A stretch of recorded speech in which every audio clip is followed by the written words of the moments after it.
মৰমৰ ছাত্ৰ-ছাত্ৰীসকল, আশা কৰোঁ তোমালোকে কুশলে আছা। পঢ়া শুনা নিয়মমতে কৰি আছা বুলি আমাৰ বিশ্বাস। এই পঢ়া শুনাৰ লগতে তোমালোকে কিছুমান সু অভ্যাস গঠন কৰিবলৈও চেষ্টা কৰিবা।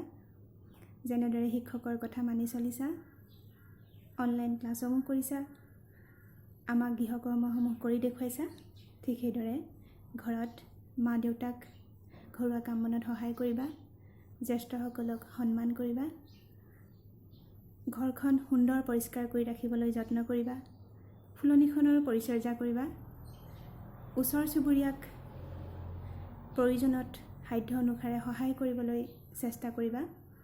এনেধৰণৰ মনোভাৱবোৰ ৰাখিবলৈ যত্ন কৰিবা। এই কথাবোৰ কিয় কৈছোঁ জানানে? কাৰণ এই অভ্যাসবোৰেই তোমালোকক ভৱিষ্যতে একোজন সংস্কৃতিবান মানুহ হিচাপে গঢ়ি তুলিব। যেতিয়া আমি এখন সমাজত বাস কৰোঁ, সেই সমাজখনৰ স্বীকৃত আচাৰ ব্যৱহাৰ, ৰীতি নীতি, বিশ্বাস, পৰম্পৰা আমি মানি চলিব লাগে। এই সকলোখিনিৰ মাজেদিয়েই এখন সমাজৰ সংস্কৃতি প্ৰতিফলিত হয়। আজি আমাৰ আলোচনা কৰিবলগীয়া বিষয়বস্তু হ'ল সংস্কৃতি। আজি আমি ভাৰতীয় সংস্কৃতি নামৰ পাঠটো আলোচনা কৰিম। হেম বৰুৱাদেৱৰ ৰচিত ভাৰতীয় সংস্কৃতি পাঠটো আমি আলোচনা কৰাৰ আগতে তেখেতৰ চমু পৰিচয় আমি জানি লওঁ আহা। হেম বৰুৱা আছিল এগৰাকী কবি, সাহিত্যিক, সম্পাদক, সুবক্তা আৰু এজন কৃতি সাংসদ। তেজপুৰত জন্মগ্ৰহণ কৰিছিল। কলিকতা বিশ্ববিদ্যালয়ৰ পৰা MA পাছ কৰিছিল। গুৱাহাটী বি বৰুৱা কলেজৰ অধ্যক্ষ আছিল তেওঁ। বালিচন্দা, মনময়ূৰী, ৰঙা কৰবীৰ ফুল আদি তেওঁৰ উল্লেখযোগ্য ৰচনাৰাজি। জনতা আৰু পছোৱা নামৰ আলোচনীৰ সম্পাদনা কৰিছিল। 1972 চনৰ ধুবুৰীত অনুষ্ঠিত হোৱা অসম সাহিত্য সভাৰ সভাপতি হৈছিল।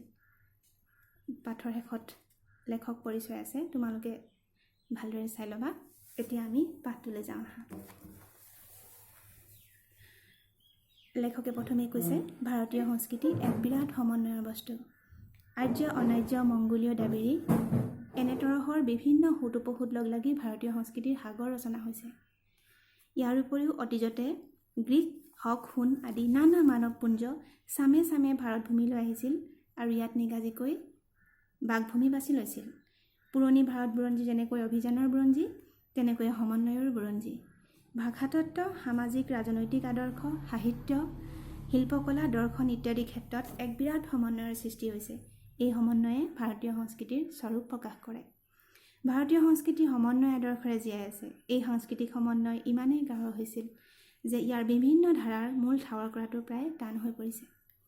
প্ৰথমতে আমি পাইছোঁ যে ভাৰতীয় সংস্কৃতি এক বিৰাট সমন্বয়ৰ বস্তু। সমন্বয়ৰ শব্দৰ অৰ্থ হৈছে মিলন। ভাৰতবৰ্ষলৈ বিভিন্ন সময়ত বিভিন্ন জাতি উপজাতিৰ মানুহৰ আগমন ঘটিছিল। কোনোৱে ব্যৱসায় কৰিবলৈ আহিছিল, কোনোৱে অভিযান চলাই আহিছিল, কোনোৱে ভ্ৰমণ কৰিবলৈ আহিছিল আৰু তেওঁলোকৰ বহুতেই আমাৰ ভাৰতত নিগাজিকৈ বাস কৰিবলৈ লাগিছিল আৰু তেওঁলোকে নিজৰ নিজৰ কৃষ্টি সংস্কৃতি লৈ আহিছিল। আমাৰ ভাৰতবৰ্ষৰ নিজৰ কৃষ্টি সংস্কৃতি আছিলে আৰু এই সকলোবিলাকৰ সমন্বয় ঘটিলে আৰু তাৰ ফলস্বৰূপত ভাৰতৰ ভাষা, সামাজিক ৰাজনৈতিক আদৰ্শ, সাহিত্য, শিল্পকলা, দৰ্শন ইত্যাদিৰ ক্ষেত্ৰত সমন্বয়ৰ সৃষ্টি হ'ল। সকলোৱে নিজৰ নিজৰ সংস্কৃতিৰ সমন্বয় ঘটালে আৰু সেই ফলস্বৰূপে আমি এতিয়া গৌৰৱবোধ কৰিব পৰাকৈ আমাৰ এক বিশাল ভাৰতীয় সংস্কৃতিৰ সৃষ্টি হ'ল। দ্বিতীয় পেৰাগ্ৰাফত কৈছে, ক্ৰমবৰ্ধমান শক্তি হৈছে প্ৰকৃত শক্তি। ক্ৰমবৰ্ধমান শক্তি ভাৰতীয় সংস্কৃতিৰ প্ৰাণ। এই কাৰণেই ভাৰতীয় সংস্কৃতি জীৱন্ত শক্তি।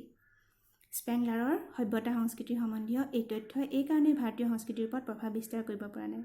বুৰঞ্জীৰ বেলেগ বেলেগ স্তৰে ভাৰতীয় সংস্কৃতিৰ গাত একোটা আঁচোৰ মাৰি গৈছে। অৰ্থাৎ কৈছে যে ভাৰতীয় সংস্কৃতিত বিভিন্ন সময়ত বিভিন্ন স্তৰৰ মানুহ আহি গৈছে আৰু সকলোৱে এটা এটা সাজ বহুৱাই ভাৰতীয় সংস্কৃতি এখন বুৱতী নদীৰ দৰে আগবাঢ়ি গৈ আছে আৰু ইয়াক এখন জীৱন্ত সংস্কৃতি বুলি লেখকে অভিহিত কৰিছে। ভিডিঅ'টো বেছি দীঘল কৰিব নোৱাৰি। আজি আমি ইমানখিনিতে সামৰিছোঁ। ইয়াৰ পিছৰ অংশলৈ আমি আকৌ আহিম। তেতিয়ালৈকে তোমালোকে পাঠটো ভালদৰে পঢ়িবা, যিমানখিনি পঢ়িলোঁ, আৰু বুজিবলৈ চেষ্টা কৰিবা। আজিলৈ ইমানখিনি। ধন্যবাদ।